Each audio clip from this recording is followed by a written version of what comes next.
Police ஸ்டேஷனுக்கு பின்னாடி கோர்ட்டுக்கு பக்கத்தில் ஒரு மாவட்டத்துடைய மைய பகுதியாக இருக்கிற ஒரு இடத்துல தைரியமாக கள்ளச்சாராயம் காய்ச்சற அளவுக்கு தைரியம் வந்திருக்குன்னா நம்ம தமிழ்நாடு கவர்மெண்ட் எந்த அளவுக்கு வளர்ந்து நிற்குது அப்படின்றத நல்லா யோசிச்சு பாருங்க. காசு வாங்கி என்னங்க பண்ண போறீங்க? இப்போ 40 பேர் உயிர் போச்சுங்க.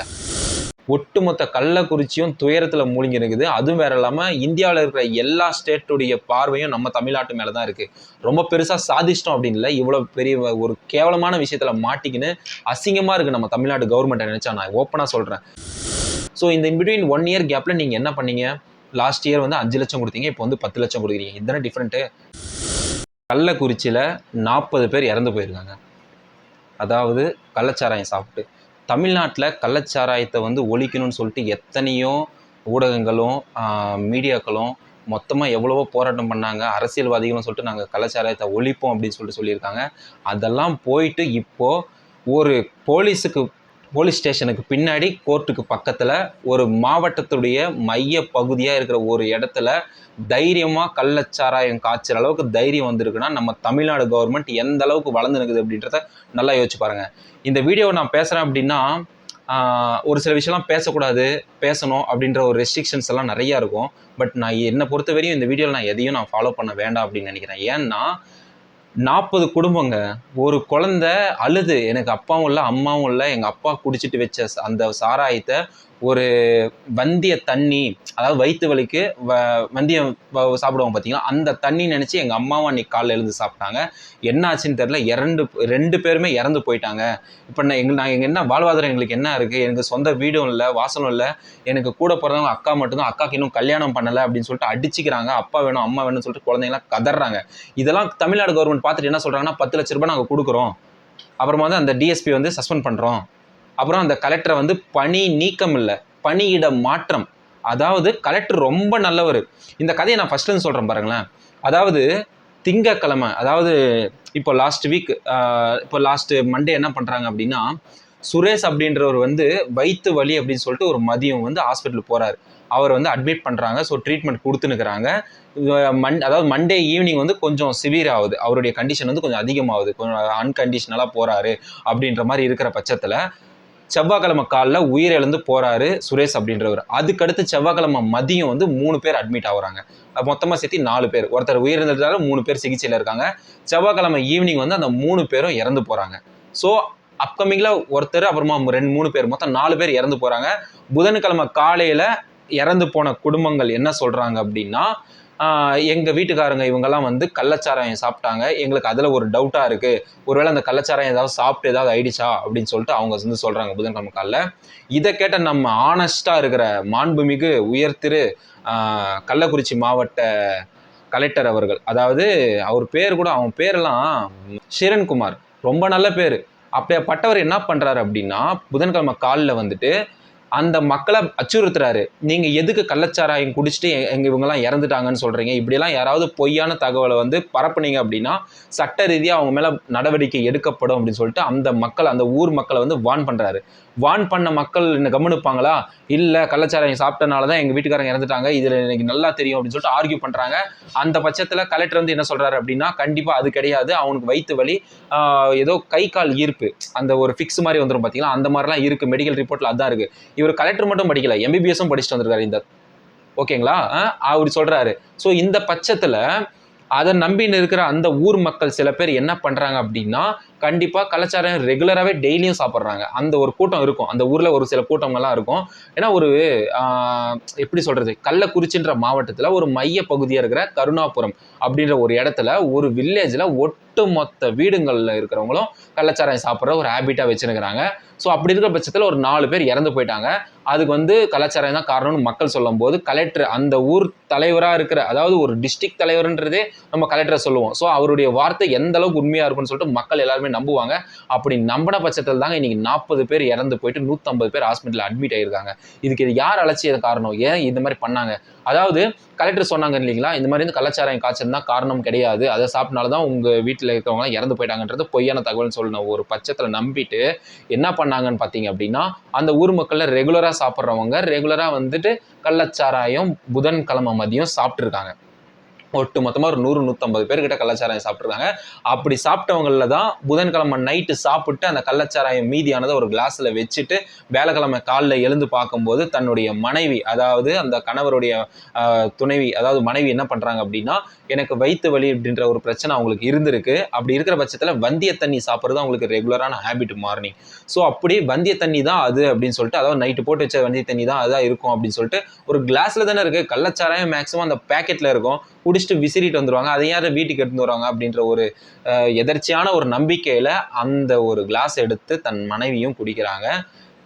அதாவது புதன்கிழமை காலையில் ஒட்டு மொத்தமாக நிறைய பேர் சாப்பிட்டதுனால புதன்கிழமை ஈவினிங் வந்து நிறைய பேர் கள்ளக்குறிச்சி அரசு மருத்துவமனையில் வயிற்று வலி அப்படின்னு சொல்லிட்டு அட்மிட் ஆகுறாங்க. ஸோ இப்படி இருக்கிற பட்சத்தில் கள்ளக்குறிச்சி கவர்மெண்ட் ஹாஸ்பிட்டல் டாக்டருக்கு வந்து ஒரு டவுட் வருது, ஏன் இமீடியட்டாக இத்தனை பேர் அட்மிட் ஆகுறாங்க, என்ன காரணம், ஸோ இதுக்கான ரீசன் என்ன அப்படின்றத ஸ்ட்ராங்காக நம்ம தெரிஞ்சுக்கணும்னு சொல்லிட்டு ஒவ்வொருத்தருக்கும் இண்டிவிஜுவலாக ட்ரீட்மெண்ட் கொஞ்சம் அதிகப்படுத்துகிறாங்க கவர்மெண்ட் ஹாஸ்பிட்டலில். அப்படி பண்ணும்போது தான் பார்த்தீங்க அப்படின்னா கள்ளச்சாராயத்தில் மெத்தனாலுடைய கலப்படம் கொஞ்சம் அதிகமாக இருக்குது. ஸோ இந்த கள்ளச்சாராயத்தை பற்றி நான் சொல்லிடுறேன். கவர்மெண்ட்னால தடை பண்ண ஒரு போதைப் பொருள் தான் கள்ளச்சாராயம். அது வந்து பிற்காலத்தில் ஒரு சில இடத்துல வந்து நிறைய பேர் காய்ச்சின்னு இருந்தாங்க. அது காய்ச்சக்கூடாதுன்னு சொல்லிட்டு அங்கங்கே போலீஸ்காரங்க பந்த் பண்ணிட்டு பிடிச்சி உள்ளே போட்டாங்க, ஜெயிலுக்குள்ளே போட்டாங்க. அப்படிலாம் இருந்துட்டு நிறைய இடத்துல வந்து கள்ளச்சாராயம் காய்ச்சல் வந்து கம்மியாயிடுச்சு. இப்போ ரீசெண்டாக கூட இல்லைங்க, ஒரு 2 நாள் முன்னாடி தான் இந்த விஷயத்தை ஆரம்பிச்சிருக்காங்க. பட் ஆனால் இது நடந்துனுக்கிறது ரொம்ப வருஷமாகவே நடந்துனுக்குது. இதை யாருமே வெளிப்படுத்தலை. இப்போ 40 உயிர் போயிட்ட அப்புறம் தான் இதை பற்றி நானும் பேசுகிறேன், நீங்களும் பார்க்குறீங்க, சோசியல் மீடியாவும் பண்ணுது. இதெல்லாம் தெரிஞ்சுனுக்கிற கவர்மெண்ட் என்ன பண்ணுது, அந்த கள்ளச்சாராயம், அதான் நான் சொல்லிடுறேன், கள்ளச்சாராயம் அதனுடைய, அதாவது இப்போ ஒரு டாஸ்மார்க்கில் ஒரு சரக்கு வாங்குறோம்னு வச்சுக்கோங்களேன், இப்போ ஒரு குவார்ட்டர் வாங்கினா கூட 120 ஆகுதுங்க. ஒரு அன்றாடமாக ஒரு சின்ன சின்ன வேலைக்கு போயிட்டு வரவங்களுடைய சம்பாதியமே 100 ரூபாய் 200 ரூபாய் இருக்கும். அப்படி இருக்கிற பட்சத்தில் ஒரு குவார்ட்டருக்கு சாப்பிட்றதுக்கு 120 ரூபா செலவு பண்ணணுமா, அதுக்கு நான் ஒரு பேக்கெட் சாராயம் வாங்கிட்டு போயிடுவோம், 30 ரூபா தான் அதோட விலை அப்படின்னு சொல்லிட்டு அந்த பேக்கெட் சாராயத்து மேலே வில்லேஜ் பீப்புள்ஸுடைய கான்சன்ட்ரேஷன் ஃபுல்லாக இறங்குது. ஸோ அதை காய்ச்சறவங்க எப்படி காய்ச்சறாங்கன்னா, மெத்தனால் அப்படின்ற ஒரு விஷ மருந்துங்க, அதை என்ன சொல்லுவாங்கன்னா விஷச்சாராயம்னு சொல்லுவாங்க. அதாவது கவர்மெண்ட்டில் அதை என்ன சொல்லணும்னு சொல்லியிருக்காங்கன்னா, கள்ளச்சாராயம் சொல்லக்கூடாதான், விஷச்சாராயம் சொல்லணுமா. ஏன்னா நாங்கள் விஷம் சொல்லி தான் விற்கிறோம், அப்படி இருக்கும்போது நீங்கள் ஏன் வந்து அதை சாப்பிட்றீங்க அப்படின்ற மாதிரி கொஸ்டின் ரேஸ் பண்ணுவாங்க. ஸோ கள்ளச்சாராயம்னு சொன்னால் நிறைய பேர் மேலே கேஸ் போட்டுருவேன்னு சொல்லிட்டு கூட அந்த மாவட்ட தலைவர் வந்து ரொம்ப ஆனஸ்டாக இருக்காரு பார்த்தீங்களா, அவர் வந்து சொல்லியிருக்காரு. ஸோ கள்ளச்சாராயம் சொல்லக்கூடாதான், விஷச்சாராயம் சொல்லணுமா. ரொம்ப நல்லவங்க நீங்கள், எப்படிலாம் பண்ணுறீங்க. அது அப்படி சொல்லும் போது விஷச்சாராயம் வந்து அது பேர்லேயே விஷம் இருக்குங்க. இந்த மெத்தனால் அப்படின்றது விஷம் தான். எந்த அளவுக்கு அந்த தண்ணியில் அதை கலக்கிட்டு அந்த காய்ச்சறாங்களோ அந்த அளவுக்கு உடம்புக்கு எஃபெக்ட் தான். ஸோ அது குறிப்பிட்ட லெவலில் கலந்துட்டு காய்ச்சினாங்க அப்படின்னா ஓரளவுக்கு எந்த ஒரு எஃபெக்டும் இருக்காது, தெரியாது. ஓப்பனாக சொல்ல போனால் ஒரு போதையில் ஒரு 8 மணி நேரம் 9 மணி நேரம் இருப்பாங்க, மார்னிங் ஃப்ரெஷ்ஷாக போயிட்டு நார்மலாக வேலைக்கு போயிடுவாங்க. பட் ஆனால் அந்த ஒரு விஷயத்தில் இந்த வாரம் என்ன நடந்ததுன்னு தெரியல, மெத்தனால் கலப்படம் வந்து அந்த கள்ளச்சாராயத்தில் வந்து அதிகமாக இருந்திருக்கு. அதை சாப்பிட்டவர் தான் ஞாயிற்றுக்கிழமை நைட்டு சாப்பிட்டு திங்கக்கிழமை காலைல சுரேஷ் அப்படின்றவர் வந்து ஹாஸ்பிட்டலில் அட்மிட் ஆகிறாரு. அதை தொடர்ந்து செவ்வாய்க்கிழமை 3 பேர், புதன்கிழமை கலெக்டருடைய ரிவ்யூவை கேட்டு கள்ளச்சாராயம் ப்ராப்ளம் இல்லைன்னு சொல்லிட்டு இன்னொரு 50-60 பேர் சாப்பிட்றாங்க. ஒட்டு மொத்தமாக புதன்கிழமை நைட்டு அட்மிட் ஆகிறாங்க. வேலைக்கிழமை காலையிலேருந்து இப்போ ஈவினிங் வரைக்கும் 40 பேர் இறந்து போயிருக்காங்க, 150 பேர் தீவிர சிகிச்சையில் இருக்காங்க. ஸோ அவங்களுடைய லைஃப் கொஸ்டின் மார்க் என்ன அப்படின்றது இப்போ வரைக்கும் தெரியாது. ஸோ இதுக்கு மேலே வந்து இறப்பு விகிதம் இன்னும் அதிகமாகலாம்னு சொல்லிட்டு டாக்டர் சொல்கிறாரு. என்ன நடக்குதுங்க எதுவுமே புரியல. நீங்கள் வந்து கள்ளக்குறிச்சியில் இது ஏதோ ஒரு காட்டுக்குள்ளே நடக்குது அப்படின்னா கூட ஓகேங்க, ஒரு காட்டுக்குள்ளே போய் காய்ச்சறான அந்த காலத்திலே பயப்பட்டானுங்க கள்ளச்சாராயம் காய்ச்சறதுக்கு. ஒரு காட்டுக்குள்ளே போயிட்டு காய்ச்சுவானுங்க, ஏதாவது ஒரு சின்ன சிம்டம், ஒரு வண்டி சவுண்ட் இருந்தால் கூட டக்கு டக்குன்னு ஓடிடுவானுங்க. ஆனால் இப்போது ஒரு டிஸ்ட்ரிக்டில் ஒரு சென்டர் பாயிண்ட்டாக இருக்கிற கருணாபுரம் அப்படின்ற இடத்துல போலீஸ் ஸ்டேஷன் முன்னாடி தான் இருக்கான், கோர்ட்டு சைடில் இருக்குங்க. அதுக்கு நடுவில் கள்ளச்சாராயம் காய்ச்சி 30 ரூபா பேக்கெட்னு விற்றுனுக்குறாங்க கள்ளக்குறிச்சியில். எவனுக்காவது தைரியம் வருமா? இதில் எந்த ஒரு அதிகாரியும் இன்வால்வ் ஆகாமல் அவங்களுக்கு அந்த அளவுக்கு தைரியம் இருக்குமா அப்படின்றதான் என்னுடைய கொஸ்டின். ஏன் அதை அலோவ் பண்ணுறீங்க? ஏங்க காசு வாங்கி என்னங்க பண்ண போகிறீங்க? இப்போ 40 பேர் உயிர் போச்சுங்க.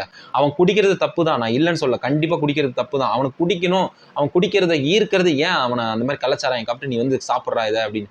அவன் குடும்பம் என்ன ஆகுறது, மனைவி என்ன ஆகுது, குழந்தைகள் என்ன ஆகுறது. ஒரு குழந்தை அழுது, எனக்கு அப்பாவும் இல்லை அம்மாவும் இல்லை, என் வாழ்க்கை என்ன ஆகுது, நான் வாடகை வீட்டில் தான் இருக்கிறேன், என்ன ஸ்கூல் படிக்கணும்னு சொல்லிட்டு இந்த மாதத்துக்கு யூனிஃபார்ம் வாங்கி தரேன்னு அப்பா சொன்னார், யூனிஃபார்ம் கூட இல்லை அப்படின்னு சொல்லிட்டு கதறாங்க. ஒட்டுமொத்த கள்ளக்குறிச்சியும் துயரத்தில் மூழ்கி இருக்குது. அதுவும் வேற இல்லாமல் இந்தியாவில் இருக்கிற எல்லா ஸ்டேட்டுடைய பார்வையும் நம்ம தமிழ்நாட்டு மேலே தான் இருக்குது. ரொம்ப பெருசாக சாதிச்சிட்டோம் அப்படின்னு இல்லை, இவ்வளோ பெரிய ஒரு கேவலமான விஷயத்தில் மாட்டிக்கின்னு அசிங்கமாக இருக்குது நம்ம தமிழ்நாடு கவர்மெண்ட்டை நினச்சா. நான் ஓப்பனாக சொல்கிறேன், ஏங்க ஆக்ஷன் எடுக்கிறன்ற பேரில் ஒரு குடும்பத்துக்கு 10 லட்ச ரூபா கொடுக்குறாங்களாம். அந்த நிர்வாகி அதாவது கலெக்டரை வந்து பணி வந்து நீக்கம் செய்யலை, பணியிட மாற்றம் செய்கிறாரு. எவ்வளோ பெரிய தண்டனை கொடுக்குறாரு. ஓகே, அது ரைட்டு. இன்னொன்று, அந்த அந்த போலீஸாக இருக்கிற அந்த டிஎஸ்பியை வந்து சஸ்பெண்ட் பண்ணுறாங்க, ஓகேங்களா.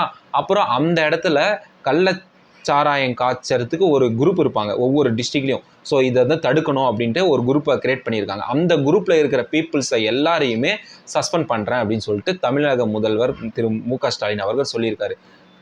நான் ஒன்றே ஒன்று சொல்லிக்கிறேன், ஒரு விஷயம் நடந்துட்டு அப்புறமா ஆக்ஷன் எடுத்து என்ன பிரயோஜனம்? ஐயா விசிட் பண்ண மாட்டீங்களா? ஒரு கள்ளச்சாராயம் காய்ச்சறாங்கன்றது உங்கள் காது வரையும் வராமல் இருந்திருக்குமா? இல்லை அந்த டிஸ்ட்ரிக்ட் கலெக்டர் தான் தெரியாமல் இருக்குமா? அந்த டிஎஸ்பிக்கு தெரியாமல் இருக்குமா? ஏன் அந்த அளவுக்கு அங்கே ஒரு குளறுபடி நடந்தது?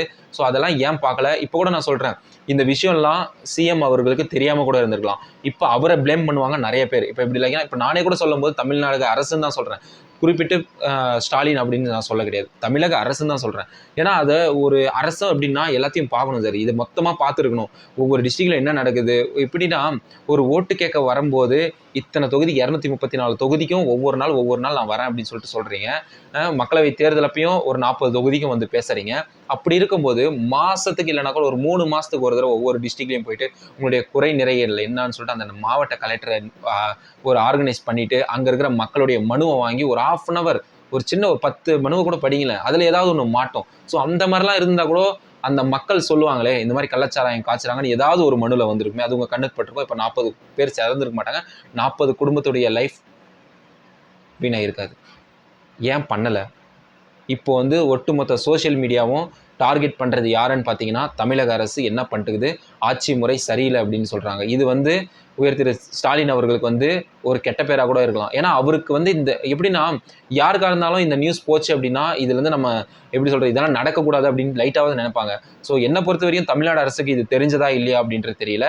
ஸோ என்னை பொறுத்தவரையும் நான் என்ன சொல்கிறேன்னா அந்த டிஸ்ட்ரிக்டை தான் நான் ஒட்டுமொத்தமாக ப்ளேம் பண்ணுறேன். ஒட்டுமொத்தமாக அந்த கலெக்டர் தாங்க காரணம். இந்த கலெக்டருக்கு தெரியாமே அங்கே ஒரு விஷயம் நடந்திருக்குமா? அந்த டிஎஸ்பிக்கு தெரியாமல் நடந்திருக்குமா? அந்த போலீஸ் ஸ்டேஷனில் இருக்கிற போலீஸ்காரங்களுக்கு தெரியாமல் நடந்திருக்குமா? அந்த மக்கள் எத்தனையோ மனு கொடுத்துட்டாங்களாம், இந்த மாதிரி போலீஸ்காரங்களுக்கெல்லாம் வந்து எப்படி சொல்கிறது, அங்கே கள்ளச்சாராயம் காய்ச்சறாங்க, இதை எப்படியாவது பேன் பண்ணுங்க, எங்கள் வாழ்வை காப்பாற்றுங்க அப்படின்னு சொல்லிட்டு எத்தனையோ தடவை நாங்கள் மனு கொடுத்துட்டோம், யாரும் எந்த ஒரு ஆக்ஷனும் கொடுக்கல அப்படின்னு சொல்லிட்டு இன்றைக்கி அந்த மக்கள் வந்து கதறாங்க. இத்தனை நாள் அந்த கள்ளக்குறிச்சி மேலே கண் பார்வை திரும்பாத நமக்கு இன்னைக்கு திரும்பி இருக்குன்னா 40 பேருடைய இறப்பு தாங்க. கத்தி படத்தில் ஒரு தண்ணி பிரச்சனைக்கு வந்து ஒரு 4 கிழவங்க வந்து என்ன பண்ணுவாங்கன்னா, நாங்கள் கழுத்தறுத்து செத்துட்டா இந்த மீடியா வந்து எங்களை திரும்பி பார்க்கல அப்படின்னு சொல்லுவாங்க. அப்படி தான் இன்றைக்கி ரியாலிட்டி ஆஃப் லைஃப்பில் நடந்திருக்கு.